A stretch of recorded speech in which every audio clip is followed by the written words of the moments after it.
Bismillahirrahmanirrahim. Assalamualaikum warahmatullahi ta'ala wabarakatuh. Al-Fatihah. A'udzubillahi minasyaitonirrajim. Bismillahirrahmanirrahim. Alhamdulillahi rabbil alamin, arrahmanirrahim, maliki yaumiddin. Iyyaka na'budu wa iyyaka nasta'in. Ihdinas siratal mustaqim. صراط الذين أنعمت عليهم غير المغضوب عليهم.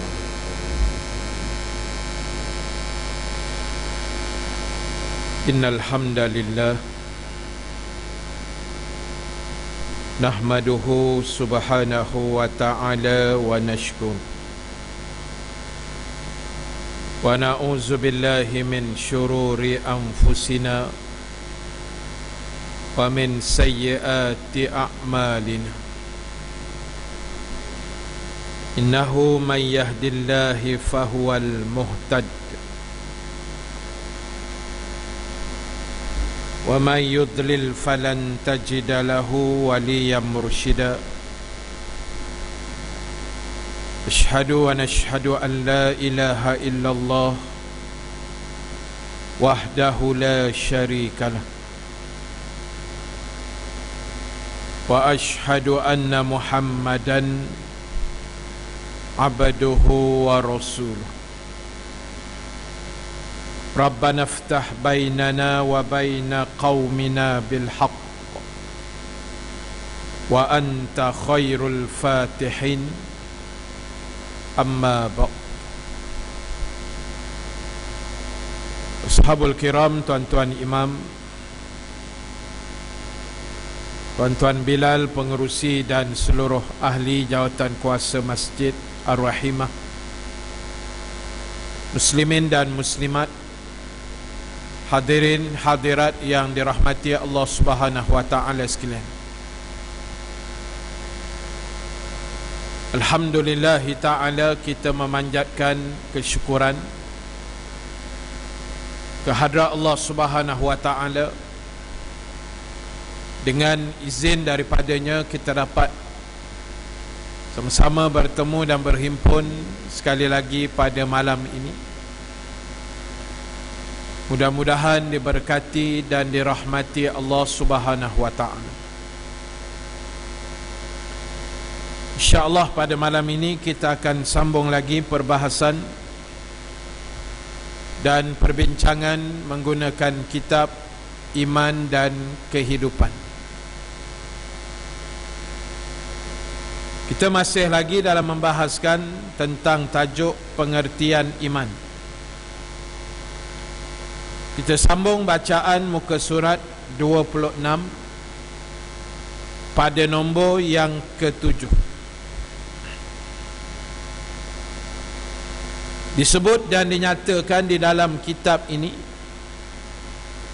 keimanan itu di samping pengetahuan dan pengertian hendaklah menimbulkan semangat bekerja dan berkorban dengan harta dan diri sesuai dengan kehendak iman dan kewajipan orang-orang yang beriman.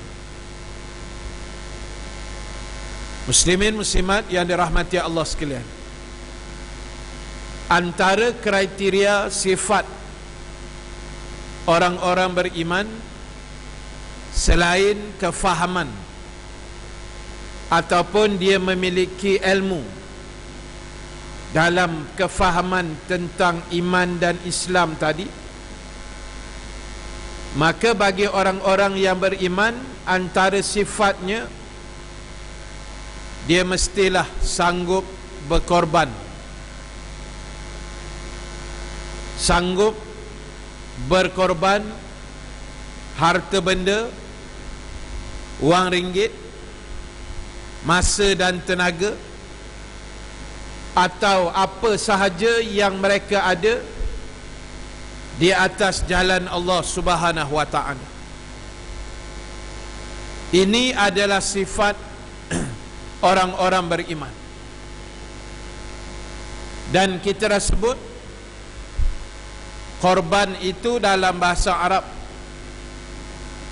qarib, yakni dengan maksud melakukan sesuatu perkara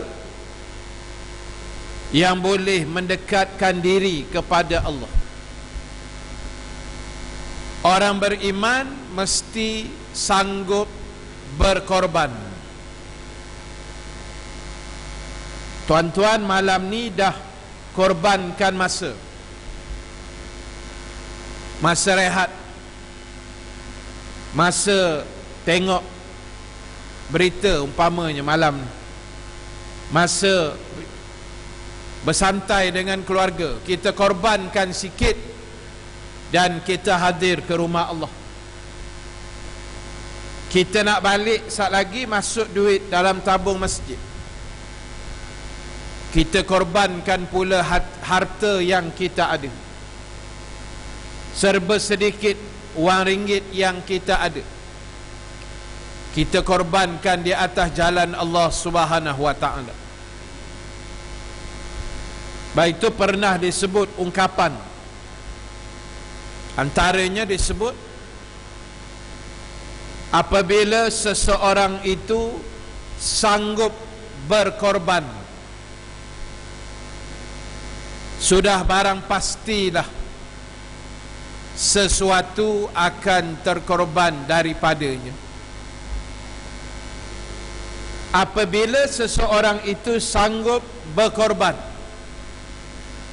maka sudah barang pastilah akan ada suatu benda yang akan terkorban daripadanya, yang dia terpaksa korbankan. Contoh yang saya sebut tadilah, kita terpaksa korbankan masa rehat kita malam ni. Malam ni je, antara maghrib isyak saja, bukan kuliah maghrib sampai pukul 12. Isyak lagi berhenti, lepas tu solat, habis balik rumah sekarang, lepas isyak pun dan lagi pasal malam, kan tak habis lagi, pukul 10 baru habis pasal malam.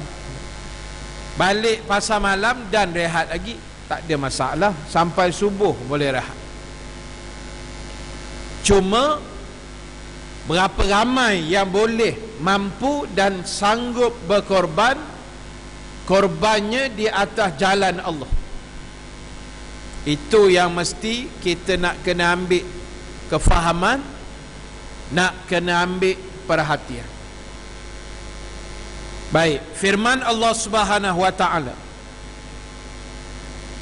ayat 2, 3 dan 4 dalam surah An-Nahl, dalam suratul Anfal, surah Al-Anfal ayat 2, 3 dan 4.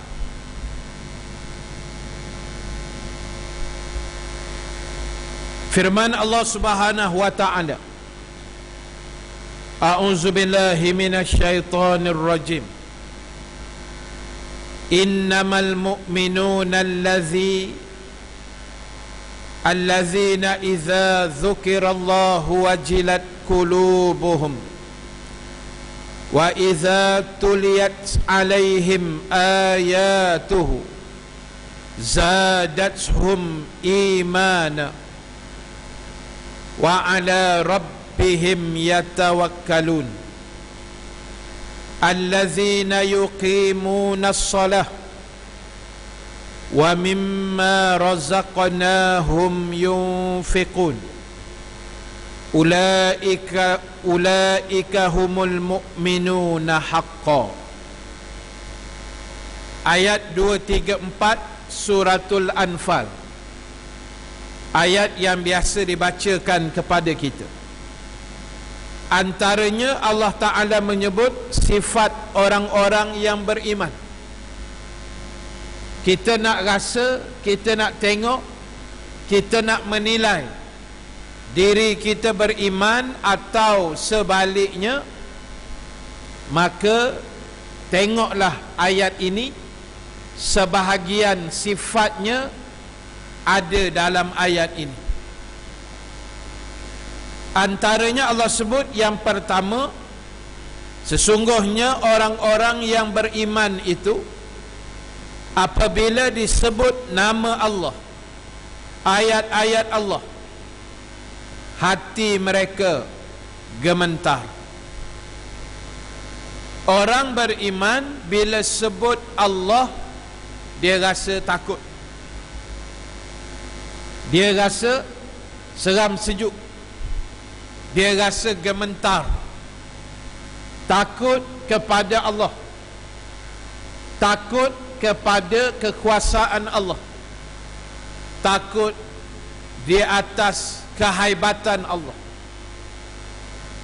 So bila kita sebut nama Allah atau kita dengar orang lain menyebut nama Allah, bagi orang beriman sewajarnya dia menjadi takut kepada Allah. Lagi banyak dia mengingati Allah, lagi banyak dia berzikir kepada Allah, lagi kuat imannya, semakin takut dia kepada Allah. Satu. Yang kedua, apabila dibacakan ayat-ayat Allah kepada mereka, bertambahlah iman mereka. Bila dia dengar ayat-ayat Allah, dibacakan ayat Allah, iman mereka bertambah. Baik, itu antara kaedah nak menambah iman, ialah banyak membaca ayat-ayat Allah.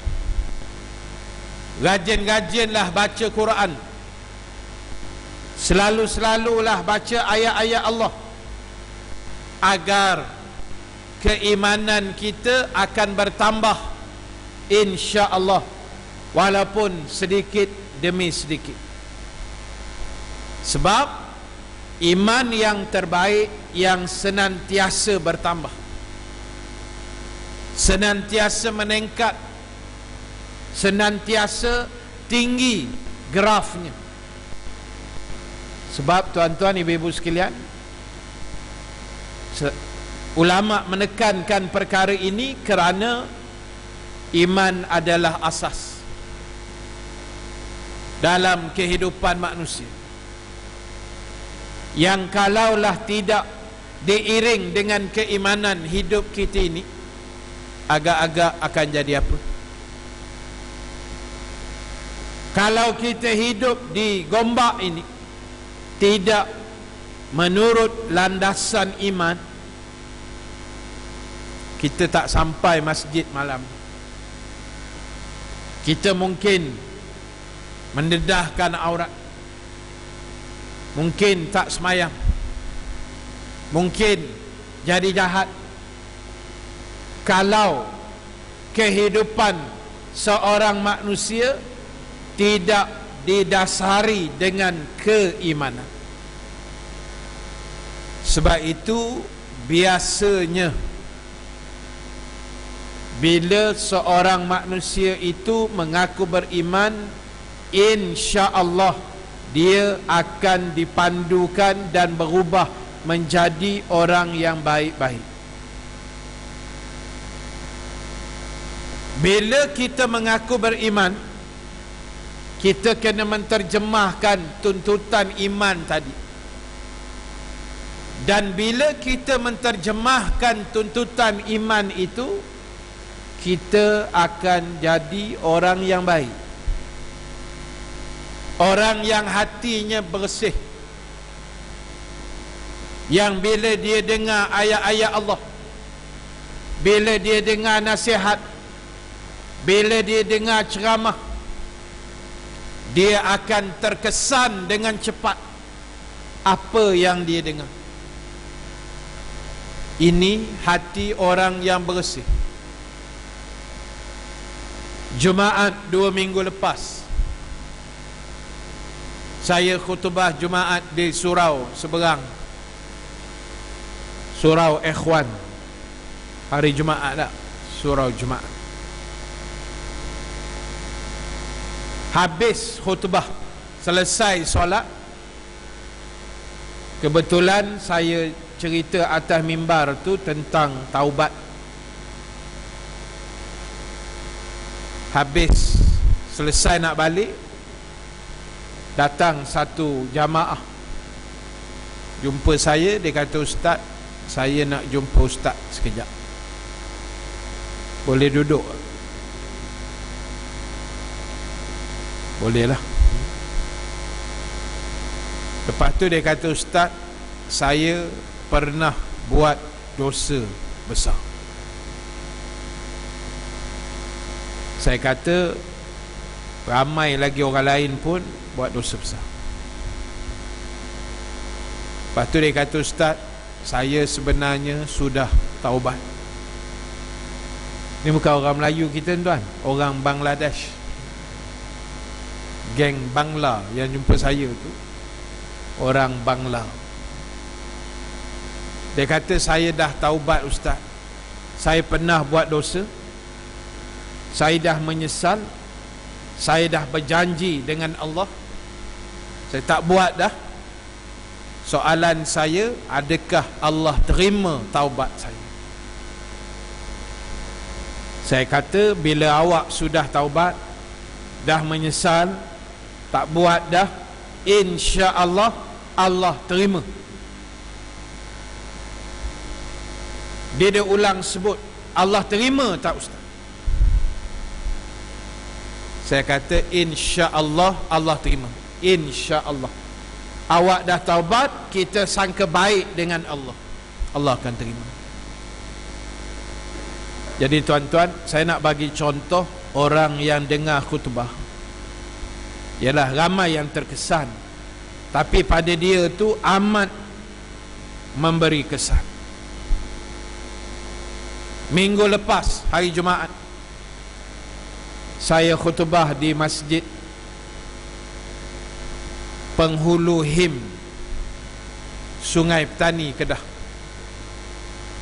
Jauh sikit, luar kawasan, kan. Saya pergi rumah abang Ustaz Halim, anak dia nikah. Saya ulang balik, anak dia nikah. Salah dengar kan? Anak dia nikah. Jadi kebetulan nikahnya pagi Jumaat, jadi saya memang free lah, kan. Suruh khutbah. Saya khutbah lah Jumaat. Saya sebut tentang solat. Saya kata, solat adalah perkara yang penting. Bukannya yang penting itu solat. Saya ulang 3 kali atas mimbar. Saya kata, tuan-tuan dengar baik-baik, solat adalah perkara yang penting. Bukannya yang penting itu solat. Dan saya huraikanlah sikit. Saya kata, solat ni kita kena letak dia perkara yang penting. Kita kena anggap solat itu penting. Sebab bila kita anggap dia penting, solat ini penting, kita akan jaga dia. Pemakaian ketika solat, waktunya, khusyuknya, kita akan jaga. Sebab kita anggap dia penting. Dan bukannya yang penting itu solat. Kalau kita beranggapan yang penting itu solat, maka jadilah apa yang jadi hari ini, saja-saja melengahkan solat. Semayang zuhur dekat nak asar, semayang asar dekat nak maghrib, semayang maghrib dekat isyak, isyak dekat subuh. Bila orang tegur, pasal apa tuan semayang lewat? Apa masalah dia? Yang penting semayang, kan? Yang penting sembahyang. Berbeza dengan sembahyang adalah perkara yang penting. Macam pening sikitlah ayat tu. Habis khutbah, datang seorang Pak Haji, "Ustaz, saya tak dapat yang tadi tu, ulang balik Ustaz. 3 kali dah aku ulang atas mimbar, dia tak dapat juga. Ulang balik Ustaz, yang kedua tu dia kata. Bukannya apa, dia kata. Saya kata bukannya yang penting itu solat. Kan? Lepas tu sembang-sembang hebat kat dia, hebat juga. Jadi tuan-tuan, saya nak gambarkan, ada orang dia cepat terkesan hati dia bila dia dengar sesuatu. Dan bagi orang beriman, bila dibacakan ayat-ayat Allah, gementar hati dia dan bertambah imannya. Jadi tuan-tuan, ibu-ibu yang dirahmati Allah, rajin-rajinlah baca ayat Allah, rajin-rajinlah membaca Al-Quran. Berdikit-dikit pun tak apa, asalkan kita sering membacanya.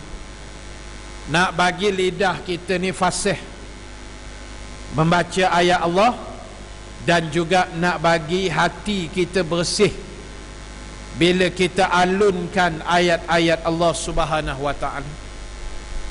Sebab apa yang ada di keliling kita hari ini, suasana, persekitaran, environment adalah suasana yang tidak membantu sangat untuk kita jadi hamba Allah yang hatinya bersih. Environment yang ada tak berapa nak membantu dengan karenah manusia, dengan kejahatan yang melampau yang manusia buat. Macam-macam hari ini, kan? Kejahatan yang tidak terduga, keadaan kita yang tidak tenteram. Bila keluar daripada rumah, kita rasa macam tak selamat. Perasaan itu ada. Perasaan rasa diri tak selamat, rasa diri terancam, itu ada. Saya balik Sungai Petani baru ni, jumpa anak murid Sungai Petani. Dia ni tokey kedai emas. Dia ada 2-3 rangkaian kedai menjual emas, jual barang kemas tu lah. 2 minggu lepas, kedai dia kena rompak. Tepat pukul 1 tengah hari, 6 orang, 3 biji motor, 6 orang datang. Siang hari buta ni, pukul 1 tengah hari, bersenjatakan pedang samurai. Dia masuk kedai, dia bawa tu penukul hak besar tu, kan? Penukul yang kepala dia besar ni tu, dia nak pecahkan itulah cermin pameran emas tu. Kebetulan yang ada dalam kedai itu Pak Gad. Pak Gad cabut awal lah. Mana boleh tahan pedang samurai tu kan? Cabut lah Pak Gad. Orang tua kan, tak apalah. Customer tak ada, Pak Gad dah cabut dulu, selisih dengan perompak tu. Yang tinggal dalam kedai anak murid dia seorang.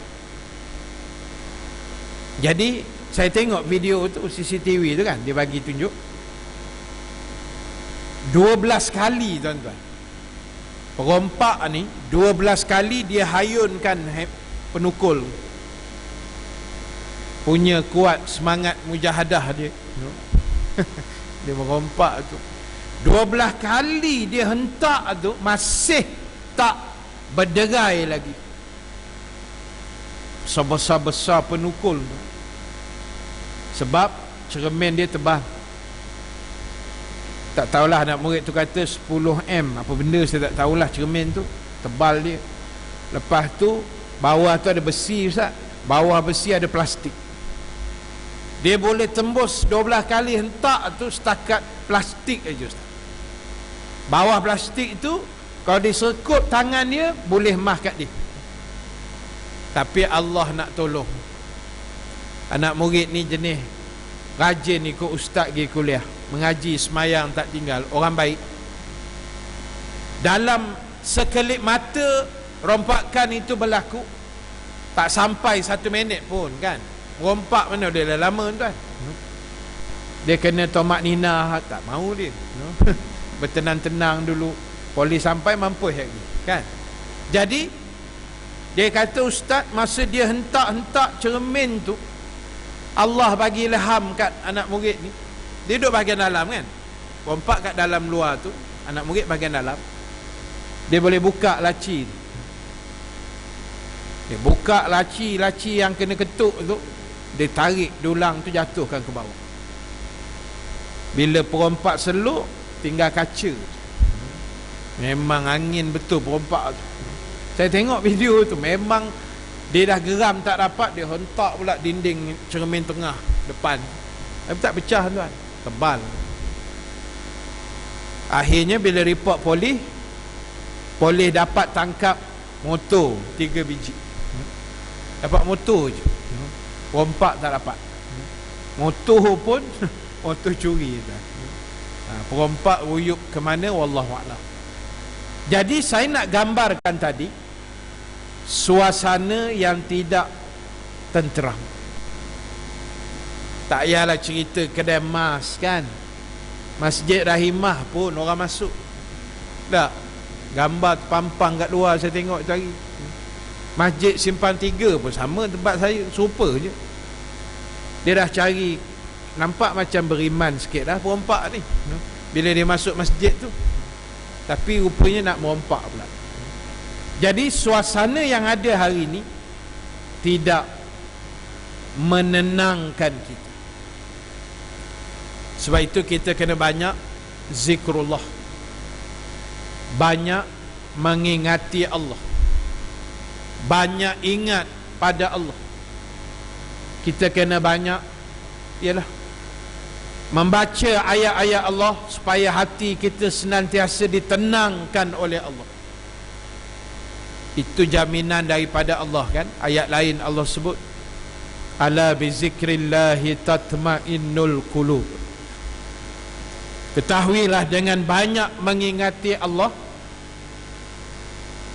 hati akan menjadi tenang. Baik itu apa pun, bismillahi tawakkaltu ala Allah. Kena baca. Macam doa yang Tuan Imam kita baca tadi, Bismillahillazi la yadurru ma'asmihi syai'un fil ard wala fis sama'i wa huwas sami'ul alim. Kena baca. Kita hari-hari bergerak tuan-tuan. Tuan-tuan hari-hari bergerak, keluar rumah, pergi kedai, pergi masjid, pergi surau, pergi mesyuarat, pergi ke mana-mana, bercuti hari-hari. Jadi tuan-tuan kena baca doa, minta perlindungan dengan Allah. Benda nak jadi atas highway, atas perjalanan, pergerakan, kita tak tahu. Kena baca. Kalau dah jadi, itu cerita lain tak. Tapi kita ikhtiar baca dulu doa-doa pelindung yang Nabi suruh baca. Hampir sebulan lepas kot, adik ipar saya yang saya tidur rumah dia baru ni, dia Alostar, dia daripada KL, dia turun KL, balik Alostar.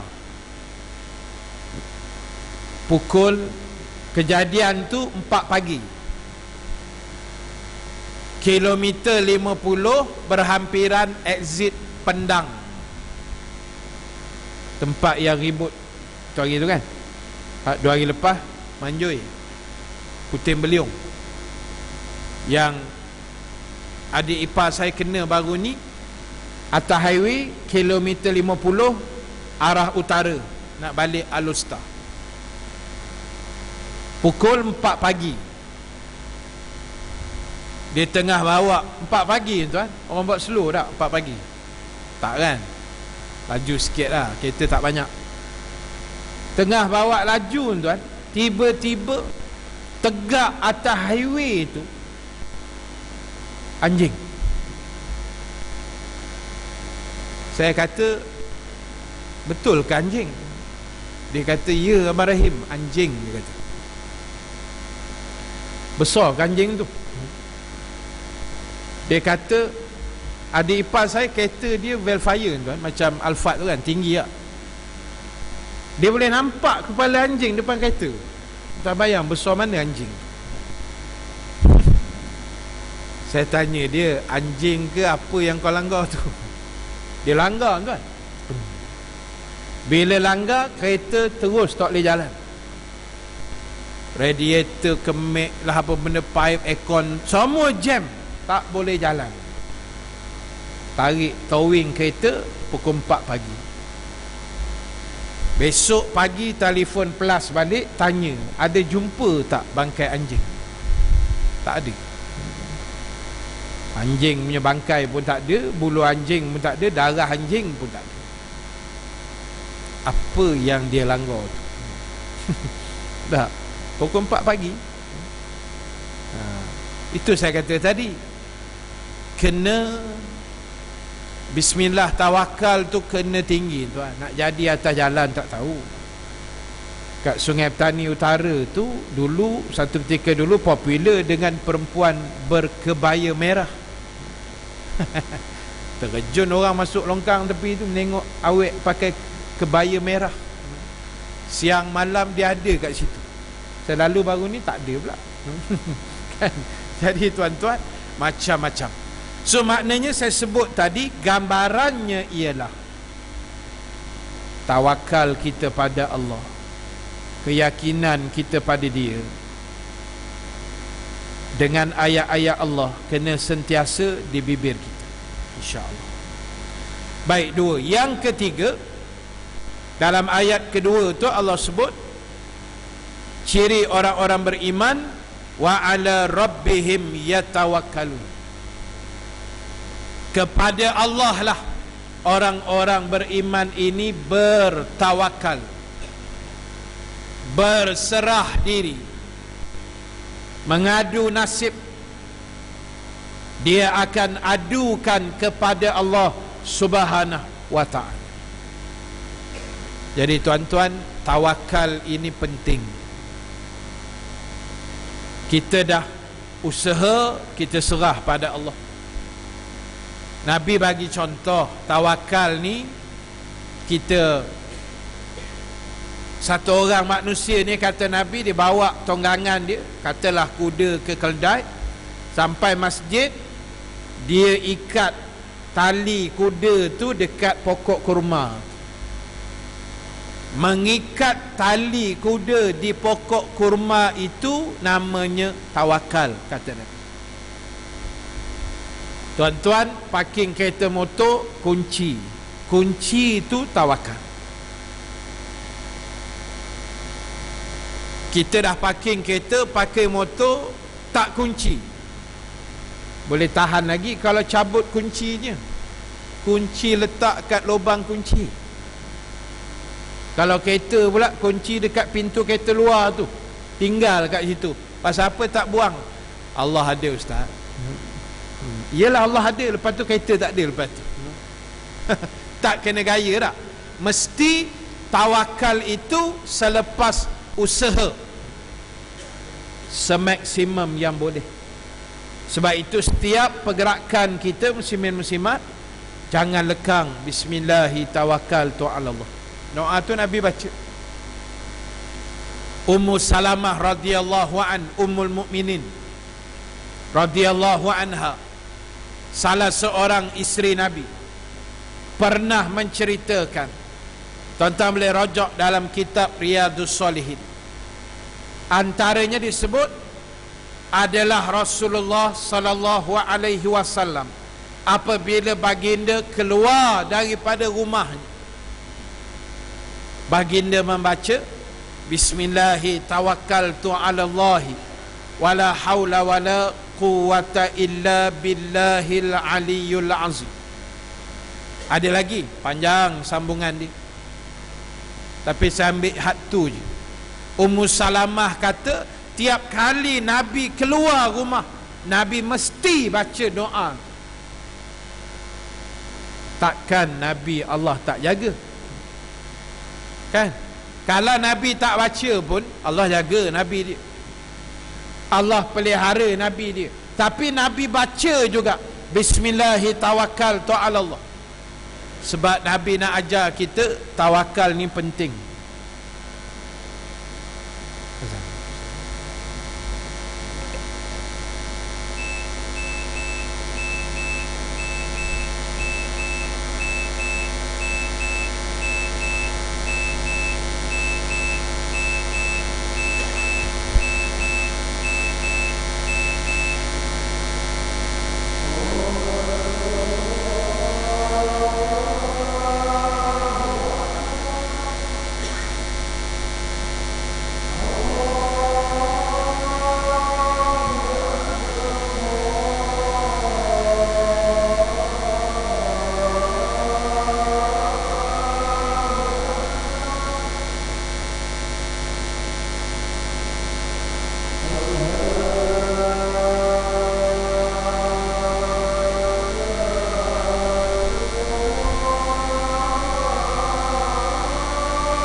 Muslimin dan muslimat yang dirahmati Allah sekalian. Baik, yang ketiga tadi adalah tawakal kepada Allah Subhanahu wa taala dengan sebenar-benar tawakal. Hadis yang mungkin pernah saya bacakan dulu tentang kelebihan bertawakal ini, antaranya saya ulang balik sabda Nabi sallallahu alaihi wasallam, wa man yatawakkal 'ala Allahi haqqa tawakkuli la razaqahum kama yarzuqut tayra yaghdu himasa wa taruhu bitana, atau kama qala Nabi fil hadis. Nabi kata barang siapa yang benar-benar bertawakal kepada Allah, yang bertawakal kepada Allah dengan sebenar-benar tawakal, nescaya kata Nabi, Allah akan memberikan rezeki kepadanya sebagaimana Allah Ta'ala memberikan rezeki kepada burung-burung. Orang yang kuat tawakalnya pada Allah, gambaran rezeki yang Allah beri kepadanya sebagaimana Allah beri kepada burung. Macam mana rezeki burung? Nabi kata yaghdu himasa, berpagi-pagi burung keluar daripada sarang dalam keadaan perutnya kosong, lapar. Wa taruhu bitana, dan bila dia balik ke sarangnya semula, Nabi kata perutnya sudah penuh, kenyang. Orang yang bertawakal, rezeki dia macam rezeki burung. Apa makna rezeki burung? Rezekinya tidak akan terputus, sentiasa ada, sebagaimana burung-burung yang kita lihat di luar sana, tak pernah putus. Ini kelebihan tawakal kepada Allah Ta'ala. Baik, kita habiskan sikit lagi. Yang keempat, ciri orang beriman, allazina yuqimunas salah, iaitu orang-orang yang menjaga dan memelihara solatnya. Ini orang-orang beriman. Solat wajib dijaga. Macam yang saya sebut di awal tadi, kisah solat tadi itu, kita kena letakkan dalam diri kita, solat adalah perkara yang amat-amat penting. Bila kita letak dalam fikiran kita solat itu penting, kita akan jaga dia baik-baik. Kita akan ambil berat waktu dia dah masuk ke belum,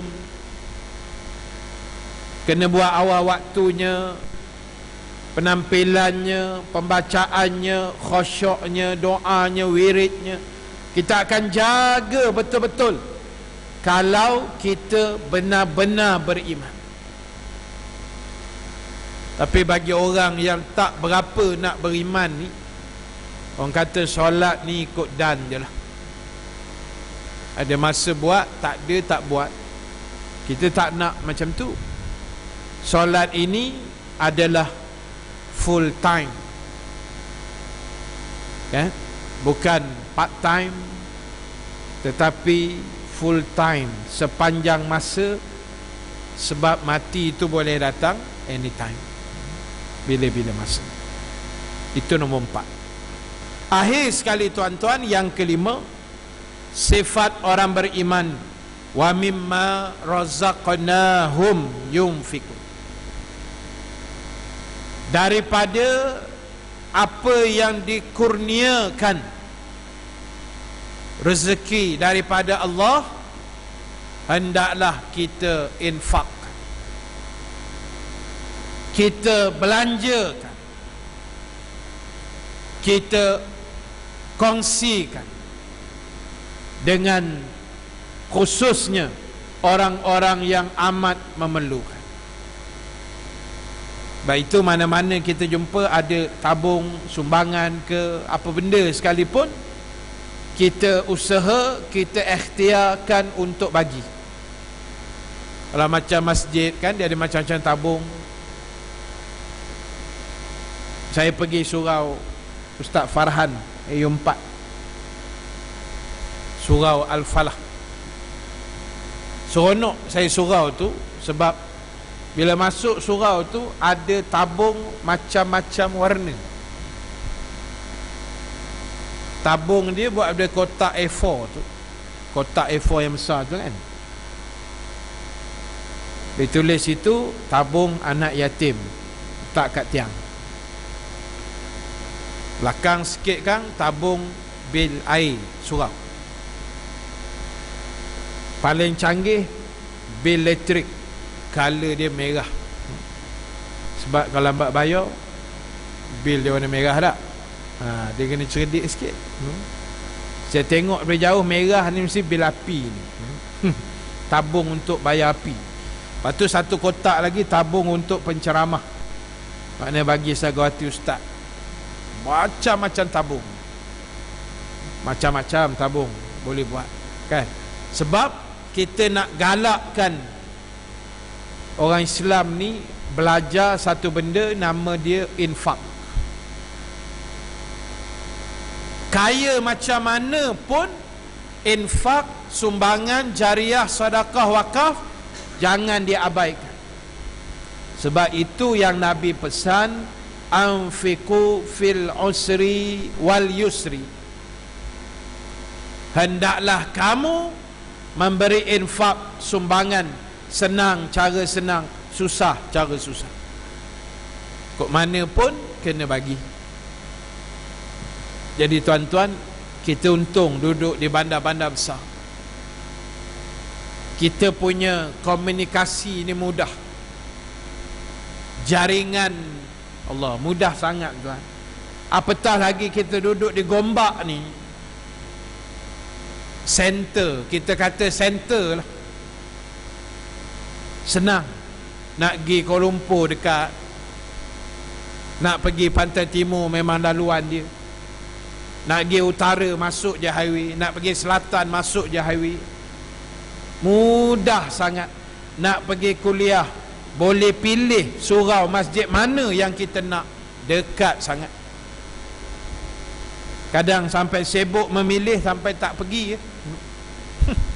Mana aku nak pergi malam ni kan, pilih-pilih sampai isyak juga. Tak kuliah sudah ni. Tapi kalau kita tengok di kampung tuan-tuan, susah. Tapi semangat dia pula hebat. Kan saya cerita tadi kan, minggu lepas hari khutbah Jumaat di Sungai Petani, Masjid Penghulu Him. Malam tu saya kuliah maghrib, mengambil tempat abang saya lah. Dia tak kuliah, dia bagi laluan ke saya. Masjid Kuala Darak, Kuala Ketil, kampung kan, kampung. Masjid kecil je, masjid kita besar lagi. Bila solat maghrib, satu saf saja. Abang saya kata sembahyang maghrib memang macam ni, satu saf je. Tapi jangan risaulah, kuliah maghrib saat lagi melempah. Saya kata ya ke ni? Ya tak ya, kau tunggulah kejap lagi, dia kata. Masa sembahyang maghrib memang satu saf. Lepas tu dah wirid selesai sembahyang sunat, saya start kuliah, orang dah mula datang. Masuk. Sampai saya kata, siapa yang ada kat depan ni boleh tak rapat lagi ke depan, ada 30,000 yang tak boleh masuk. 30,000 tu campur yang tak datang lah.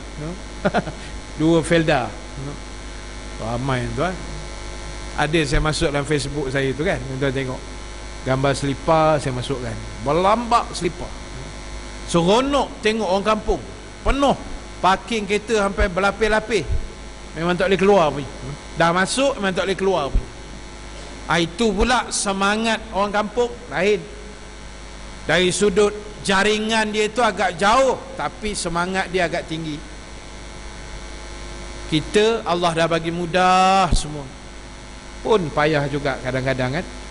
Jadi sebab itu tuan-tuan, 5 sifat tadi Allah sebut, ulaika humul mu'minuna haqqan.